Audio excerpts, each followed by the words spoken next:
جمعے کی نماز کے بعد میں اپنی ساری پارٹی کو آج کہہ رہا ہوں، کارکنوں کو کہہ رہا ہوں، بلکہ اپنی قوم کو کہہ رہا ہوں کہ ایک زندہ قوم کی طرح ہم نے سب نے نکلنا ہے اور ہم نے ایک پرامن طریقے سے بتانا ہے، احتجاج رجسٹر کروانا ہے دنیا میں کہ جو سویڈن کے اندر جس طرح قرآن کو جلایا گیا، قرآن شریف کو، اور آزادی رائے کے نام پہ، اور تو پاکستان وہ ملک جو کہ اسلام کے نام پہ بنا تھا، ہماری طرف سے ایک بھرپور قسم کی ایک احتجاج دنیا میں رجسٹر ہونا چاہیے۔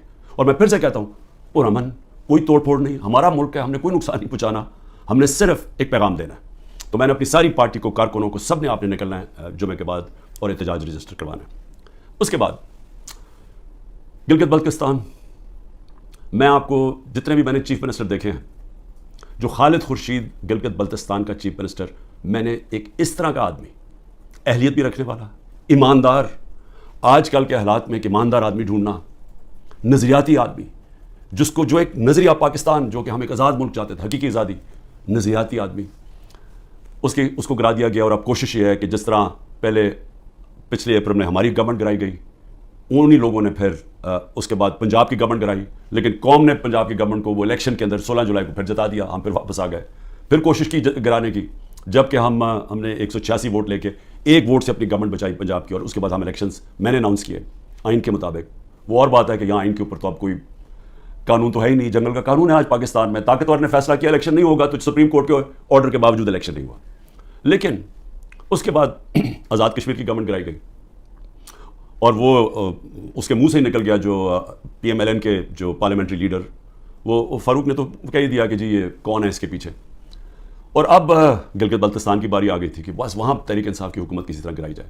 لیکن نقصان کس کو ہوگا اگر یہ گرا دیں؟ اور وہ بھی اب پوری کوشش ہے کہ وہ پیسہ پوسا چلے گا، ڈرائیں گے، دھمکائیں گے، اٹھا کے لے جائیں گے، کیونکہ دیکھیں جب آپ ایک معاشرے سے جب اخلاقیات ہی ختم ہو جائیں، جب مورل ویلیوز ختم ہو جائیں، جب انصاف ہی ختم ہو جائے، تو پھر آپ کچھ بھی کر سکتے ہیں، جو طاقتور ہے پھر وہ جو مرضی چاہے کرے، تو وہ اس کو جنگل کا قانون کہتے ہیں۔ تو میرے پاکستانیوں، میں یہ بار بار کیوں آپ کو لیکچر دیتا ہوں؟ کیونکہ مجھے خوف ہے اپنے ملک کا، میں خوف زدہ ہوں کہ ہم اب وہ جس طرف یہ لے کے جا رہے ہیں ہمیں، وہاں تو آگے اندھیرا ہی اندھیرا ہے، اور ایک بڑی خواب ہے پاکستان، ہے ابھی بھی ہے، جس کے نام پہ یہ جب یہ جو ملک بنا تھا، یہ بہت بڑی سوچ تھی اس کے پیچھے، علامہ اقبال جیسا ذہن تھا جنہوں نے ایک تصور دیا تھا، خواب دکھائی تھی ہمیں، اور پھر قائد اعظم جیسے لیڈر تھے۔ اور قائد اعظم کی کیا سب سے بڑی کیا کوالٹی تھی ان کے دشمن بھی کہتے تھے کہ قائد اعظم ایک سچا، ایک صادق اور امین انسان ہے، اور ایک کانسٹیٹیوشنسٹ ہے، قانون پہ چلنے والا ہے۔ اور وہ پاکستان کو آج وہاں کھڑا کر دیا ہے کہ یہاں نہ کوئی قانون، نہ کوئی آئین، نہ کوئی اخلاقیات، نہ کوئی ایتھکس، نہ کوئی مورل ویلیوز، نہ کوئی ہمارے دین کی کوئی فکر ہے کہ یہ ایک اسلام کس طرح کی جو سیرت نبی جس سے ہمارا سارا ویلیو سسٹم آتا ہے، کوئی کسی کی پرواہ نہیں ہے۔ بس ایک آبجیکٹو ہے، بس کہ کسی طرح عمران خان کا راستہ روکنا ہے، اور کیونکہ عمران خان کی سب سے بڑی پارٹی ہے تو اس لیے اس پارٹی کو بھی ختم کرنا ہے۔ تو اس کے لیے پھر یہ گلگت بلتستان میں واردات ہو رہی ہے، اور یہ اتنا بڑا ظلم اس لیے میں کہہ رہا ہوں کیونکہ میرے خیال میں خالد خورشید جو چیف منسٹر، میں یہ سمجھتا ہوں کہ یہ جو گلگت بلتستان کے لیے کر سکتے تھے، ابھی تک میں نے کوئی اور اس کی قابلیت کا انسان گلگت بلتستان پہ تو نہیں، میں سمجھتا ہوں کہ کہیں بھی پاکستان میں چیف منسٹر ہوتے، یہ آؤٹ اسٹینڈنگ انسان ہے۔ دوسری چیز یہ دیکھیں، میں اپنی قوم کو یہ کہنا چاہتا ہوں کہ دیکھیں قومیں چلتی کس چیز پہ ہیں؟ ایک انسانی معاشرہ، پھر سے میں آپ کو بتاتا ہوں، جانوروں اور انسانی معاشرے میں فرق ہی ایک چیز ہے، انصاف۔ کیوں اتنا ہمارے دین میں انصاف کے اوپر زور دے؟ کیوں اللہ نے انصاف کہا ہے؟ کیوں سارے پیغمبروں کو کہا کہ ایک ہی پیغام لے کے جاؤ کہ انصاف قائم کرو اللہ کی زمین پہ؟ سارے پیغمبروں کو کیوں نبی صلی اللہ علیہ وسلم نے کہا کہ میری بیٹی بھی اگر جرم کرے گی اس کو سزا ملے گی؟ قانون کے اوپر کوئی نہیں ہے۔ کیسے حضرت علی رضی اللہ تعالیٰ، ایک قاضی ان کے خلاف فیصلہ کر دیتا ہے، یہودی شہری کے لیے فیصلہ کر دیتا ان کے خلاف، کہ وہ سوچیں وہ کیا انصاف کے پیمانے تھے۔ حضرت عمر اپنے بیٹے کو سزا دے دیتے ہیں، اس کو کوڑے مرواتے ہیں، سزا دلواتے ہیں اس کو، کیونکہ قانون توڑتا ہے۔ اور کیوں جب وہ پرشین امپائر کا جب ایمبیسڈر کو بھیجتا ہے ان کا کہ پتہ تو چلو یہ کون ہے مسلمان، اور وہ جب جاتا ہے حضرت عمر کو ڈھونڈنے کے لیے تو وہ دروازے پہ جاتا ہے، وہ کہتے جی، وہ جب ان کے عام سا دروازہ ہوتا ہے، وہ کہتے جی وہ دیکھیں درخت کے نیچے سوئے ہوئے ہیں۔ تو وہ جا کے جب واپس بتاتا ہے تو وہ آگے سے وہ کہتا ہے کہ جس ملک میں انصاف ہو اس ملک کا سربراہ، اس کو کوئی گارڈز کی ضرورت نہیں ہوتی، اس کو وہاں امن ہوتا ہے، اس کی جان کو کوئی خطرہ نہیں ہوتا، جو انصاف دیتا ہے معاشرہ۔ اسی پہ ویسٹرن چرچل جب تباہ ہو رہا تھا برطانیہ، ہٹلر کی فورسز کھڑی ہوئی تھی بارڈر فرانس میں، تو وہ جب لوگ پوچھتے ہیں کہ ہم بچ جائیں گے، اس نے کہا عدالتیں انصاف دے رہی ہیں تو ہم بچ جائیں گے. یعنی قوموں کی جو بنیاد رکھی جاتی ہے وہ اخلاقیات کے اوپر. انصاف، جب ایک معاشرے میں انصاف ہوتا ہے ان کے اخلاقی معیار ہوتے ہیں، قانون کے نیچے سب ایک برابر ہو جاتے ہیں، وہ معاشرے آزاد ہو جاتے ہیں، اور آزاد معاشرے ہی ترقی کرتے ہیں. آپ کیوں اللہ نے جو اپنی آزادی کے لیے جو اپنی جان دیتا ہے، کیوں اللہ نے اسے شہادت کا رتبہ دیا ہے؟ اب سوچیں کہ اللہ نے پیغمبروں کے بعد شہید کا رتبہ دیا ہے کہ جو آزادی کے لیے اپنے لیے جان دیتا ہے. کیوں اتنا بڑا رتبہ ہے؟ کیونکہ اللہ بہتر جانتا ہے کہ صرف آزاد معاشرے اوپر جا سکتے ہیں، صرف وہی معاشروں کا عروج ہوتا ہے. آپ ذرا امریکہ کے وار آف انڈیپینڈنس دیکھیں جو انہوں نے انگریزوں کے خلاف اپنے آپ کو آزاد کیا تھا. وہ میرے خیال میں 58 لوگ تھے جنہوں نے فریڈم ڈیکلریشن سائن کیا تھا. ان کی زندگیاں دیکھیں، ایک ایک نے کیسی کیا آزادی کے لیے کیا کیا برداشت کیا، ان میں سے کتنوں کو قتل کیا گیا، تشدد کیا گیا، ایک ایک کا دیکھیں. ان کے کاروبار تباہ ہو گئے، انہوں نے کتنی قربانیاں دی اپنی آزادی کے لیے. اور وہی امریکہ پھر دنیا کی سپر پاور بنا کیونکہ آزاد تھا. غلاموں کی کوئی مستقبل نہیں ہوتا. تو میری قوم، میری غور سے بات سن لیں. جو یہ کر رہے ہیں اس وقت، جن لوگوں کو نہ کوئی تاریخ کا پتہ ہے، سب سے بڑی بات یہ کہ ان کو تو ہمارے دین کے اصولوں کا ہی نہیں پتہ. جو وہ لوگوں سے ظلم کر رہے ہیں، کبھی ظالم انسان مسلمان ہو ہی نہیں سکتا، کیونکہ جو ظلم ہے ہمارے قرآن کے اندر لکھا ہوا ہے کہ ظلم برداشت کرنے سے بہتر ہے مر جاؤ. غلامی، یعنی غلامی ہمیں آزاد کرنے کے لیے لا الہ الا اللہ آیا تھا، نہیں ہے کوئی خدا سوائے اللہ کے. ہمیں انسان کو غیرت دینے کے لیے آیا تھا.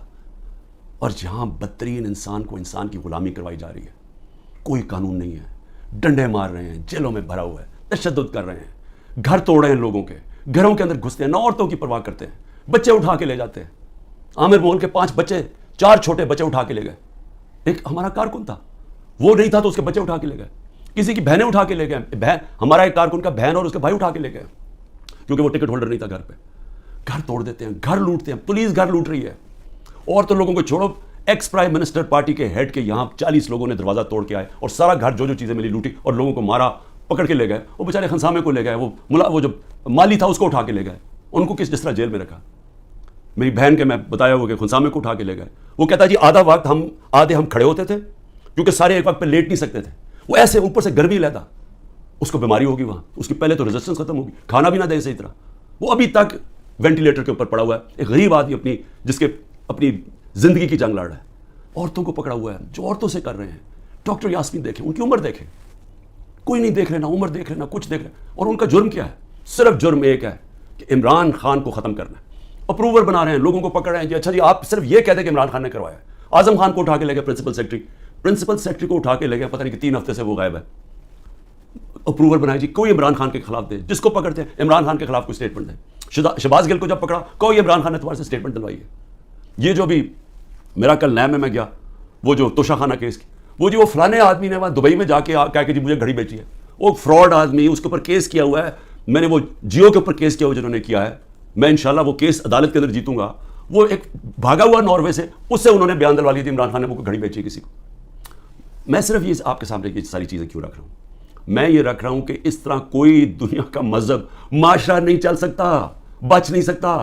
کوئی جس معاشرے کی بنیاد میں کوئی مورالٹی ختم ہو جائے، جس معاشرے کے اوپر جس طرح مولانا رومی نے کہا تھا، انہوں نے کہا قوم کیسے مرتی ہے؟ جب اچھے برے کی تمیز ختم کر دیتی ہے، مر جاتی ہے. امر بالمعروف اللہ کا حکم ہے کہ اچھائی کے ساتھ کھڑے ہو، برائی کے خلاف کھڑے ہو. سارے ملک کے بڑے بڑے ڈاکو جو 30 سال سے اس ملک کا پیسہ چوری کر کے باہر لے کے جا رہے ہیں، جن کے اوپر اتنے کیسز ہیں چوری کے، 30 سال سے کیسز بن رہے ہیں ان پہ. اور یہی افسوس سے کہنا پڑتا ہے کہ یہی اسٹیبلشمنٹ ہمیں فیڈ کرتی تھی کہ جی انہوں نے اتنی چوری کی، فلانے نے اتنی چوری کی. میں سب سے زیادہ ان کے خلاف کھڑا تھا، ان کی چوریوں کے. ہمیں پوری طرح ڈیٹیلز دی گئی. جنرل امجد نے مجھے بتایا، جب پہلے نیب کے چیف تھے، انہوں نے باقاعدہ بتایا ان کی پراپرٹیز کتنی باہر ہیں. جنرل مشرف کے دور میں پبلش کی گئی کہ کتنی زیادہ پراپرٹیز ہیں نواز شریف کی اور آصف زرداری کی ملک سے باہر. اس کے بعد وہ ان کو این آر او دے دیتے ہیں، وہ پھر لوٹتے ہیں، پھر ان کے اوپر کیسز بنتے ہیں، اور وہ پھر آ کے جناب جنرل باجوہ صاحب ان کو پھر معاف کر دیتے ہیں، پھر وہ این آر او مل جاتا ہے ان کو، وہ پھر اوپر اور اب پلان بن رہا ہے کہ مزید آگے ان کو بٹھایا جائے. دبئی میں بندر بانٹ ہو رہی پاکستان کی. اچھا جی زرداری سندھ اس کو دے دینا، ایم کیو ایم کو کراچی دے دینا، اور یہ نون لیگ کو سینٹرل پنجاب دے دینا، وہ اور جو نئی پارٹی بنی ان کو اتنی سیٹیں دے دینا. ہاں کیونکہ پی ٹی آئی بڑی اسٹرانگ ہے کے پی کے اندر، چلو ان کو ساتھ ملا دینا، اس کے ساتھ مولانا فضل الرحمان کے ساتھ. یعنی کوئی انسان نہیں یہاں بستے. یہاں 250 ملین کی آبادی ہے، 25 کروڑ کی. ہماری کوئی حیثیت نہیں ہے. ہمارا بندر بانٹ ہو رہا ہے جی، یہ ہوگا کہ اب یہ وہ گدیں بیٹھی ہوئی ہیں نوچنے کے لیے. پیسے باہر پڑے ہیں, جائیدادیں باہر ہیں, بینک بیلنس باہر ہیں, میٹنگز باہر ہیں, ان کی علاج باہر ہے, شاپنگ باہر ہے, لیکن وہ پاکستان کے فیصلے کر رہے ہیں جی سب بیٹھ کے. تو میں اپنے پاکستانیوں آپ کو کہنا چاہتا ہوں, دیکھیں اپنا ایمان مضبوط کریں, لا الہ الا اللہ کا مطلب سمجھیں, اپنا مقام سمجھیں. آپ واحد دنیا کی وہ قوم ہے جو بنی تھی, ملک بنا تھا اسلام کے نام پہ. اسلام کے جو اصول ہیں ان کے اوپر خدا کا واسطہ کھڑے ہوں. میں کیوں اکیلا, ساری جماعتیں ایک طرف ہیں, اسٹیبلشمنٹ ایک طرف ہے. مجھے کہتے ہیں, میرے دوست کہتے ہیں باہر بیٹھے ہوئے, خدا کے واسطے عمران خان باہر آ جاؤ, یہ تمہیں مار دیں گے, یہ تمہیں چھوڑیں گے نہیں, یہ تمہیں سارے تمہارے خلاف ہیں, تم اکیلے ہو, تمہاری ساری پارٹی انہوں نے اندر کر دی, ملک سے باہر چلے جاؤ. سارے میرے خیر خواہ جو باہر میری بڑی ٹائم باہر گزرا ہے, میں ان کو سوال, میں کیوں کھڑا ہوں اکیلا آدمی, ذرا آپ قوم کے سامنے رکھ رہا ہوں, میں کیوں کھڑا ہوں؟ کیونکہ میرا اللہ پہ ایمان ہے. میں سمجھتا ہوں کہ اللہ کے سوا کوئی خدا نہیں ہے. میں مانتا ہوں کہ زندگی اور موت اس کے ہاتھ میں ہے. میں مانتا ہوں کہ اللہ کے علاوہ کوئی مجھے ذلیل نہیں کر سکتا, میرے اعمال مجھے ذلیل کریں گے اور اللہ کی اجازت سے, نہ ہی مجھے کوئی عزت دے سکتا ہے اللہ کے علاوہ, اور میری رزق کوئی نہیں لے سکتا, جو اس نے لکھی ہوئی ہے اتنی ہونی ہے. میرا ہے کہ میں حلال سے کماؤں یا حرام سے کرواؤں. میں کیوں نہیں ملک سے باہر جا رہا, کیوں میرے اوپر, آپ کو پتا ہے کہ اب 6 اور FIR آج کاٹ دی ہیں. 170 پہلے کراس کر گیا تھا, اب 6 اور 180 کے قریب پہنچ گیا ہوں. میں ہر وقت نہیں FIR آ جاتی ہے. میں عدالتوں میں جاتا ہوں, میرا سارا ٹائم ایک عدالت سے دوسری عدالت چاہتا ہوں, اور میں اپنے وکیلوں کو آج سلام کرنا چاہتا ہوں جس طرح وہ کھڑے ہیں اور وہ جس طرح وہ لڑ رہے ہیں میرے لیے. لیکن میں لڑتا رہوں گا, لیکن مجھے پتا ہے انہوں نے جیل میں ڈالنا ہے, وہ ہو ہی نہیں سکتا کہ میں سارے کیسز کے کون کبھی سنا ہے کسی ملک کی تاریخ میں کہ 180 کیس ایک آدمی پہ کر دیا جائے 6 مہینے کے اندر؟ کبھی سنا ہے؟ کوئی دنیا کے اندر اس کی کوئی مثال ہے؟ کوئی مثال ہے کہ ایک دن میں 15 کرمنل کیس ہو جائیں؟ کوئی ہارڈنڈ کرمنل نے بھی کبھی 15 ایک ہی دن میں 15 وارداتیں کی ہیں؟ لیکن ان کو کوئی شرم بھی نہیں ہے کہ یہ جو جھوٹے کیسز ان کو شرم بھی نہیں آ رہی. ملٹری کورٹس بنیں گے جی, کیونکہ یہ عدالت جج یہ ٹھیک نہیں ہے تو اب ملٹری کورٹس میں اس کو فیصلہ کرو. میں تیار ہوں, میں ملٹری کورٹس کے سامنے تیار ہوں. اللہ کرے مجھے موقع دے, میں کھڑا ہو کے قوم کے سامنے اپنا دفاع, کوئی وکیل نہیں رکھوں گا, خود بتاؤں گا کہ میرے سے کس نے کس طرح کی اپنی ذاتیات کے لیے میرے سے جو کیا, ملک سے غداری کی, میرے سے کیا کرنا ہے. مجھے تو اللہ سب کچھ دے بیٹھا ہے, لیکن میں یہ بھی بتاؤں گا کہ میرے اوپر کس طرح مجھے مارنے کی کوشش کی گئی. جب دیکھا پارٹی اوپر جا رہی ہے کہ ہمارے الیکشن پہ الیکشن, 30 الیکشن جیت گئے 37 میں سے, کہ ساری پولیس بھی ہے, گورنمنٹ بھی ہے, الیکشن کمیشن بھی ہے, اسٹیبلشمنٹ بھی ساتھ کھڑی ہے, اس کے باوجود جیت رہے ہیں, تب مارنے کی کوشش کی. 3 نومبر کو میرے اوپر جو وزیرآباد میں واردات تھی, اس سے پہلے میرا ہیلی کاپٹر آ رہا تھا, بڑا ہیلی کاپٹر تھا, ہم DI خان پختونخوا ادھر سے آ رہے تھے واپس سے ریلیف دینے کے لیے, جب سیلاب آیا ہوا تھا. اس کے اندر پٹرول مکس کیا گیا. وہ ہیلی کاپٹر بچتے بچتے بچتے, وہاں سارا پہاڑی علاقے میں وہ بڑا ہیلی کاپٹر لینڈ ہی نہیں کر سکتا تھا. وہ اللہ کا کرم ہے کہ وہ بچتے بچتے ایک جو بھی پہلی جگہ ملی اس کے آ کے اس نے پوٹوار اتر گیا. پھر ایک آدمی انہوں نے جو پختونخوا کے اندر ان کی محمود خان نے پکڑا, ایک آدمی جیل میں ڈالا جس کو اوپر مجھے قتل کرنا تھا. پھر محمود خان نے بتایا سوابی کے اندر میرا ہیلی کاپٹر جلسے کے لیے لینڈ کر رہا تھا, وہاں راکٹ لانچر لے کے ایک آدمی کھڑا تھا, بال بچ کے وہاں وہ نہیں ہوا. پھر 3 نومبر ہوا. 3 نومبر کے بعد پھر مجھے قتل کرنے کی کب کوشش کی گئی؟ 18 مارچ کو. کدھر کوشش کی گئی؟ جوڈیشل کمپلیکس میں. جوڈیشل کمپلیکس میں کیا پلان بنایا ہوا تھا کہ جوڈیشل کمپلیکس کے اندر سلوار قمیض کے اندر لوگوں کو بھیجا ہوا تھا, سارا نامعلوم افراد نے ٹیک اوور کیا ہوا تھا. اور یہ ذرا آپ دیکھیں کہ یہ ذرا ویڈیو دیکھیں.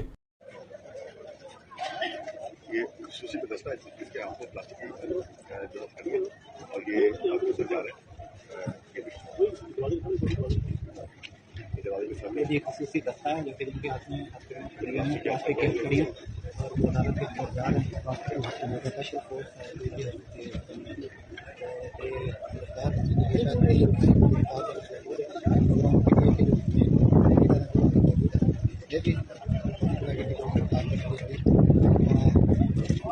سارے بریفنگ دی جا رہی ہے تیاری کے ساتھ کہ یہ نامعلوم, وہاں وکیلوں کو نہیں جانے دیا 18 مارچ کو, یہ لوگوں کو اندر جانے دیا جا رہا تھا. اور اس کا مقصد کیا تھا ان کو اندر بھیجنے کا؟ کہ وہاں لڑائی ہونی تھی, آپس میں لڑائی ہونی تھی کہ جی عمران خان کے سپورٹر یہ اور ان کی لڑائی ہوگی پولیس کے ساتھ. یہ ذرا اب دیکھیں کہ جب میری گاڑی اندر گھستی ہے تو یہ ذرا آپ سین دیکھیں کہ یہ اب گاڑی اندر گھس رہی ہے اس کمپلیکس میں, تو سامنے کیا کھڑا ہے؟ ان کے اندر وہ نامعلوم افراد بھی گھسے ہوئے. اور یہ دیکھیں ذرا تماشا, یہ کبھی دیکھا کہ میں اپنی بیل کروانے جا رہا ہوں, یہ سامنے تماشا دیکھیں کیا ہو رہا ہے.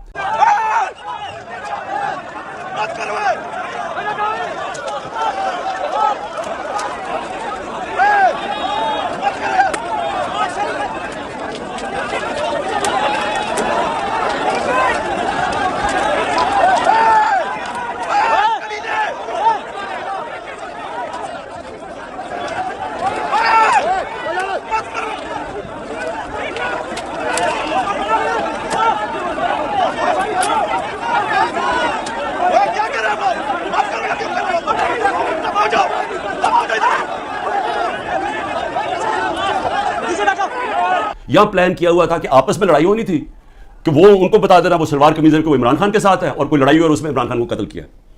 آج وقت میں وہاں سے باہر نکلا اور اللہ نے بچا دیا کیونکہ اندر سے لوگوں نے بتایا کہ جلدی سے نکلیں یہاں آپ کو مارنے آ رہے ہیں. وہاں سے بچتا ہوں. اس کے بعد کیا ہوتا ہے, مجھے اندر سے رپورٹ آتی ہے کہ انہوں نے ایک اور پلان کیا ہوا ہے. انہوں نے یہاں زمان پاک کے باہر, اس وقت آپ کو پتا ہے بڑے ہمارے کارکن تھے, ان کے اندر انہوں نے تحریک انصاف کے وہی مفلر پہن کے, تو انہوں نے وہاں گھس کے تو یہ کیا کرنا تھا, یہ میری 22 مارچ کو یہ ذرا دیکھیں کہ میں کیا کہہ رہا ہوں. اب ایک اور پلان بنا ہے اور یہ میں آپ سب کو بتا رہا ہوں, میں اپنی عدلیہ کو بتا رہا ہوں, میں خاص طور پہ پنجاب پولیس کو بتا رہا ہوں. آئی جی پنجاب اور آئی جی اسلام آباد پیچھے ان کے ہینڈلرز, انہوں نے پلان کیا بنایا, زمان پاک کے باہر یا آج یا کل آپریشن کا پلان ہے. اور وہ کیا آپریشن ہے, میں پولیس والوں کو بتا رہا ہوں. انہوں نے 2 اسکواڈز بنائی ہیں, ادھر اسلام آباد سے اس نے چوز کیے آئی جی نے, اور ادھر سے اس نے منتخب کیے جو پنجاب کا آئی جی ہے. انہوں نے 2 اسکواڈز بنائی ہیں. وہ کیا کریں گے, وہ ہمارے لوگوں کے اندر یہاں آ جائیں گے اور ادھر سے گولی چلا کے 4-5 پولیس والے مارنے ہیں انہوں نے. ہمارے کھڑے ہو کے ہمارے لوگوں کے اندر یہ جو لوگ بھیجیں گے, کیونکہ یہاں تو بڑے لوگ ہوتے ہیں, ان کے اندر رہ کے انہوں نے 4-5 پولیس والوں کو قتل کرنا ہے اور اس کے بعد وہاں سے اٹیک آنا ہے. انہوں نے گولیاں چلا دی ہیں, ہمارے لوگوں کو یہاں ماریں گے, ماڈل ٹاؤن ٹائپ قتل کریں گے, اور پھر کرتے کرتے میرے گھر آ کے وہ پھر مرتضیٰ بھٹو ٹائپ اسٹائل مجھے قتل کریں گے. اور اب یہ 9 مئی کا دیکھیں, یہ نامعلوم افراد کس ٹرک سے اتر کے اور کدھر جا رہے ہیں اور کیا کرنے جا رہے ہیں. یہ سول کپڑوں میں آرمی کے لوگ یہ اتر کے سول کپڑوں میں, یہ دیکھیں یہ اتر کے یہ گراؤنڈ میں اکٹھے ہو رہے ہیں گرجا چوک کے آگے. یہ دیکھیں یہ گرجا چوک میں سول کپڑوں میں اکٹھے ہو رہے ہیں. اس کے اندر یہ مجھے ٹائم پہ نہ پتا چلتا تو انہوں نے یہ جو 9 مئی کو ہوا ہے, یہ 9 مئی کو انہوں نے تب کرنا تھا. 9 مئی کو کیا کہ وہ پلان کیا ہوا تھا, اندر لوگ گھسائے ہوئے تھے جو تحریک انصاف کے بنائے ہوئے تھے. تو یہ جو انہوں نے تحریک انصاف کے کپڑوں میں مفلر لے کے وہاں لوگ ہونے تھے, ان کے لوگ, وہ 2 آئی جیز نے اپنے لوگ چھوڑے ہوئے تھے اسکواڈز, انہوں نے گولی چلانی تھی. اس گولی کے اندر ریٹیلیشن میں 1000 رینجر تیار کیا ہوا تھا انہوں نے. یہاں اٹیک ہونا تھا جس میں مجھے مار دینا تھا, وہاں سے میں بچتا ہوں. تو میں یہ اب آپ کو کہہ رہا ہوں کہ جس آدمی کی جان کو خطرہ ہے وہ تو نہیں نہ بھاگ رہا ہے ملک سے, کھڑا ہے یہاں, ساری ہر طرح کی دھمکیاں ہیں. ہر روز جب یہاں سے نکلتا ہوں تو پتہ نہیں ہوتا کہ اللہ مجھے زندہ واپس لے کے آئے گا. لیکن میں کیوں نہیں ڈر رہا, میں اپنی قوم کو یہ بتانا چاہتا ہوں کہ اللہ میں ایمان مضبوط کریں. دیکھیں یہ اس وقت اگر آپ نہ کھڑے ہوئے اور یہ ظلم کے سامنے آپ جھک گئے اور یہ جو خوف کی زنجیروں میں بندھے رہ گئے, تو آگے تو آپ کو کوئی مستقبل نہیں ہے. صرف آزاد قوموں کا مستقبل ہوتا ہے, جو میں آپ کو بار بار کہہ رہا ہوں. میں صرف اپنی قوم کو آخر میں یہ کہنا چاہتا ہوں کہ دیکھیں پھر سے یہ 2 راستے ہیں اب ہمارے سامنے.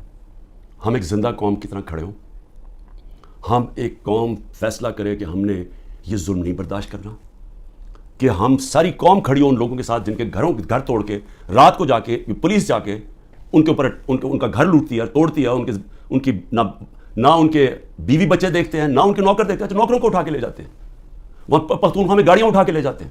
یہ پولیس کر رہی ہے. تو یہ اس کے لیے میں چاہتا ہوں سارے وکیل کھڑے ہوں, جس کا بھی گھر توڑیں, اور میں اپنی ساری پارٹی کو کہہ رہا ہوں آپ سے, ہم ان کے خلاف کیس کریں, آئی جیز کے خلاف کیس کریں, جو اس علاقے کا جو بھی ڈی ایس پی جو تھانے دار اس کے خلاف کیس کریں, کوئی کیس کر دیں. اگر یہ ایف آئی آر رجسٹر کرتے ہیں 22A کے اندر کیس کر دیں. وقت آئے گا, یہ میرا ایمان ہے کہ یہ ظلم کا نظام نہیں چل سکتا, ہمیں یہ برداشت نہیں کرنا چاہیے. ہم یہ قوم ظلم کے سامنے اب سر نہ جھکائیں اپنا, ہم ایک سٹینڈ لیں, ہم کھڑے ہوں کہ ہم یہ نہیں ظلم لیتے. میں جیل میں جاتا ہوں, ان کا خیال ہے کہ یہ جیل میں جا کے تو سب کچھ ہوگا. آپ کو کسی صورت گھروں میں ڈر کے بیٹھنا نہیں چاہیے. وہ اقبال کا ایک شعر ہے کہ ہے جرم ضعیفی کی سزا مرگ مفاجات, بزدلی کی سزا ہی موت ہے. اور پھر لا الہ الا اللہ کا ایک شعر ہے کہ بتوں سے تجھے امیدیں, خدا سے نا امیدی.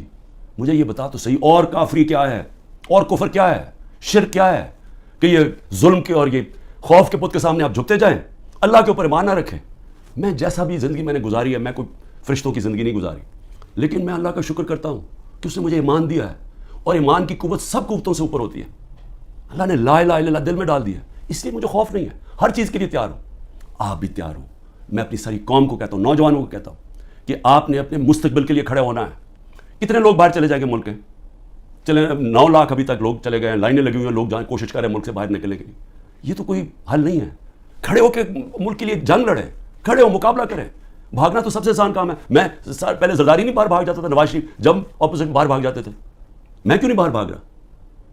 کیونکہ میں اس ملک سے, یہ ہے میرا ملک, میں کیوں ملک چھوڑ کے جاؤں؟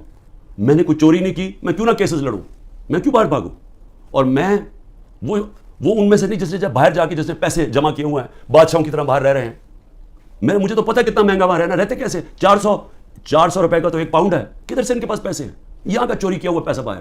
یہیں رہیں گے, یہاں لڑیں, کھڑے ہوں گے پرامن طریقے سے, ملک پہ توڑ پھوڑ نہیں کریں گے, لیکن ہم یہ واضح کر دیں گے کہ ہم ہمارے محمد مصطفیٰ نبی صلی اللہ علیہ وسلم کی امت ہے, ہم لا الہ الا اللہ میں ماننے والے لوگ ہیں.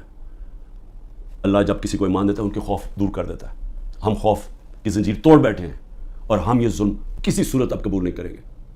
پاکستان زندہ باد.